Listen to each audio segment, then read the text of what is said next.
Class 12 में आप लोगों का स्वागत है। सब्जेक्ट बायोलॉजी चल रहे हैं आपके।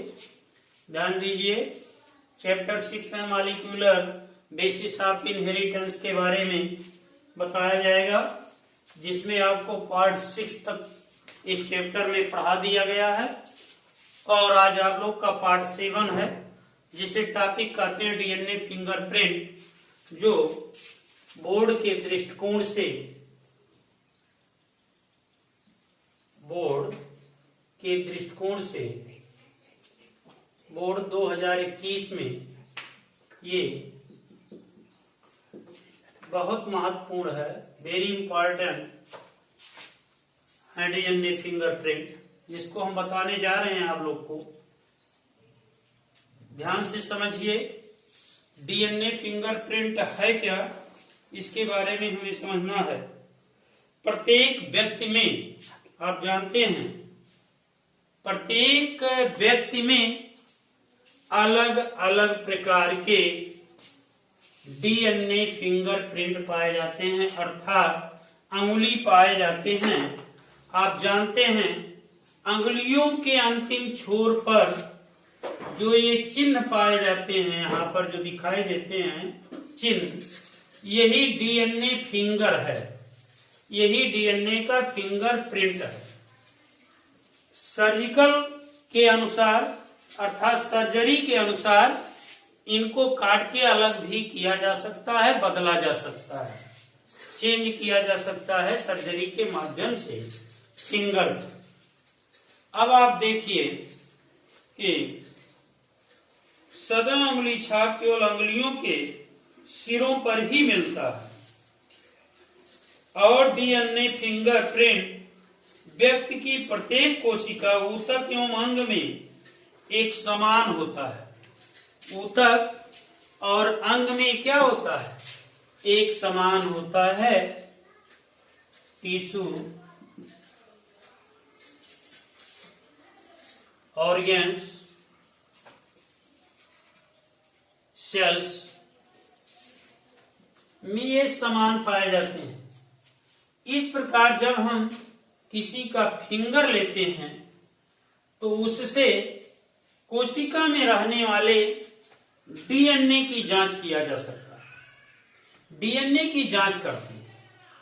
अब अगर आपको डीएनए फिंगर की जांच करना है, तो अगर फिंगर नहीं मिल रहा है, आपको फिंगर नहीं मिल रहा है, तो भी डीएनए की जांच किया जा सकता है। कैसे?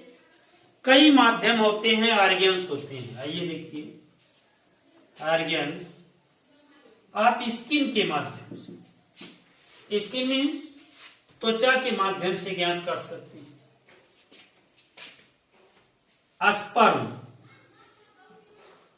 स्पर्म के माध्यम से भी डीएनए को ज्ञात किया जा सकता है। ओव्यूम, जिसे अंडाणु कहते हैं, इसके माध्यम से भी डीएनए को जांचा जा सकता है। बोन मीन्स हड्डी, अर्थात हड्डियों में भी इसकी जांच किया जा सकता है। हेयर मीन्स बाल, ईटीसी। और कुछ अंग हैं जिसके माध्यम से आप आसानी से डीएनए को जांच सकते हैं। प्रयोगशालाओं में इस तरीके से अगर किसी भी व्यक्ति का आकस्मिक दुर्घटना हो जाती है, उसका एक्सीडेंट हो जाता है, और एक्सीडेंट के बाद उसकी बॉडी नहीं मिलती है, तो हम क्या करते हैं, अगर उसका कहीं जरा सा हेयर ही मिल जाता है, जिसे बाल कहते हैं, तो भी जांचा जा सकता है। ब्लड मिल गया तो भी इसकी जांच किया जा सकता है। इस प्रकार से एक माध्यम नहीं, इसके कई माध्यम होते हैं। जो डीएनए की जांच में आते हैं। तो कोई भी अगर उसका एक्सीडेंटल पर मिल जाता है तो डीएनए आसानी से जांचा जा सकता है। दूसरा पॉइंट है, किसी भी व्यक्ति, अगर दो व्यक्ति हैं और उनका चेहरा फेस हूबहू एक समान दिखाई दे रहा है, फिर भी अगर उनकी डीएनए जांच होगी तो वो अलग अलग तरीके से दिखाई देगा, वो एक जैसे नहीं हो सकता है।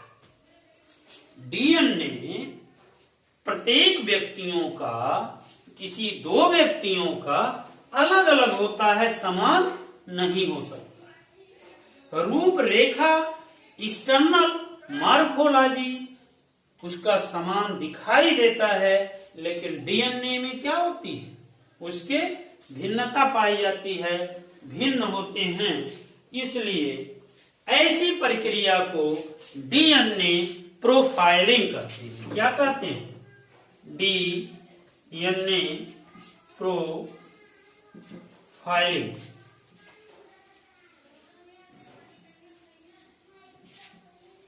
डीएनए प्रोफाइलिंग कहते हैं, जो समान नहीं होते, अलग अलग उनके डीएनए आते हैं किसी दो व्यक्तियों के। तो इस प्रकार हम विभिन्न माध्यमों के आधार पर डीएनए की जांच करते हैं।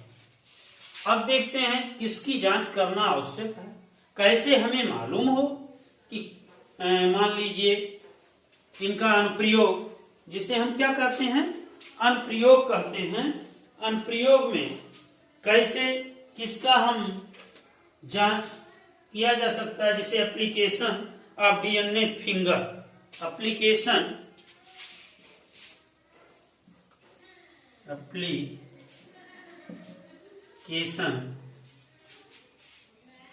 DNA application of DNA fingerprint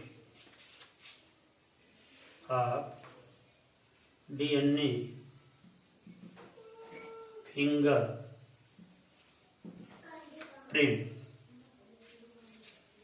printing.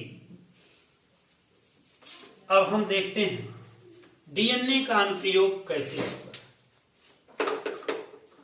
Number 1, किसी भी व्यक्ति, यदि वो अपराधी है, अपराधी जिसे क्या कहते हैं, क्रिमिनल अपराधी है, काफी अपराधी है, वो पता नहीं चल रहा है, कानून के आधार पर उसकी क्या होती है, डीएनए जांच होती है। उस अपराधी के बारे में पता चल जाता है। मान लीजिए कोई शिशु है, चाइल्ड है, बच्चा है, और उसके माता पिता की पहचान हमें करना है कि वास्तविक उसके माता पिता कौन। तो ऐसे शिशुओं का जांच होगी, अर्थात उनके स्टेम सेल को निकाल लिया जाएगा, जिससे उसकी डीएनए जांच होगी और उसके माता पिता का पता चल जाएगा। तो इसके आधार पर मान लीजिए कोई व्यक्ति बलात्कार किया हो, कबूल ना कर पा रहा हो, उसकी भी जांच डीएनए के द्वारा आसानी से किया जा सकता है। अर्थात यही डीएनए तकनीक उसके जांच में भी पता लगा लेते हैं कि वो किस तरीके का बलात्कारी है कि नहीं। यदि मान लीजिए वो किसी, दूसरा पॉइंट, चोर या बदमाश है, लेकिन कबूल नहीं कर रहा है, कानून के शिकंजे में वो नहीं आ रहा है, तो उसकी डीएनए जब जांच कराई जाएगी तो आसानी से उसका पता लग जाएगा। उसके पुराने दूसरी पीढ़ी, पुरानी पीढ़ी तक पता लग जाता है डीएनए के जांच के द्वारा कि यह व्यक्ति वास्तव में चोर, बदमाश, अपराधी, बलात्कारी है कि नहीं। पिछली पीढ़ी को भी बता देगा कि इसके पेरेंट या इसके बाबा दादा किस तरीके थे। ये डीएनए ही बता सकता है। जब और जांच फेल हो जाते हैं तो डीएनए जांच किया जाता है, जिसके द्वारा डीएनए से ये सारी चीजों का क्या है पता चल जाता है। यह तकनीक मानव स्वास्थ्य के अनेक महत्वपूर्ण अनुसंधानों में सहायक होता है। कुछ हेरिडिटी जो रोग होते हैं, जिसे आप कलर, ब्लाइंडनेस कहते हैं, जिसे आप हीमोफीलिया कहते हैं, वर्णांधता हो गया, हीमोफीलिया हो गया, आदि रोगों का जो हेरिडिटी वाले रोग होते हैं, आनुवांशिक रोग होते हैं, एक पीढ़ी से दूसरे पीढ़ी में क्या होते रहते हैं, ये ट्रांसफर होते रहते हैं। ऐसे रोगों का पता लगाने के लिए डीएनए की जांच नेसेसरी होती है, आवश्यक होती है।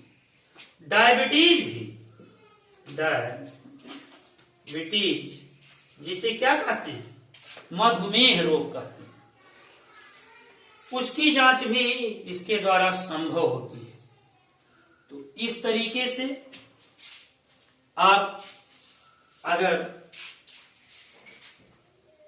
आपको कानून के तरीके से वर्क करना है, कार्य करना है, और जानते हैं कि जब कोई व्यक्ति किसी केस में फंसता है और सरकार तब उसका सही प्रमाण पाने के लिए डीएनए की जांच करवाता है। इसलिए आज के युग में जो सही तरीके से कबूल नहीं करते हैं, उनके लिए डीएनए की जांच होना कंपलसरी होता है और किया भी जाता है। तो ये वैज्ञानिकों के द्वारा निकाली गई तकनीक, सुविधा बहुत ही आसान हो जाता है और इसका प्रयोग हमारा भारत सरकार करता है। इसलिए डीएनए, फिंगरप्रिंट बहुत ही इम्पोर्टेंट आपका टॉपिक था आज का। ये टॉपिक यहीं पर एंड होता है। Thank you.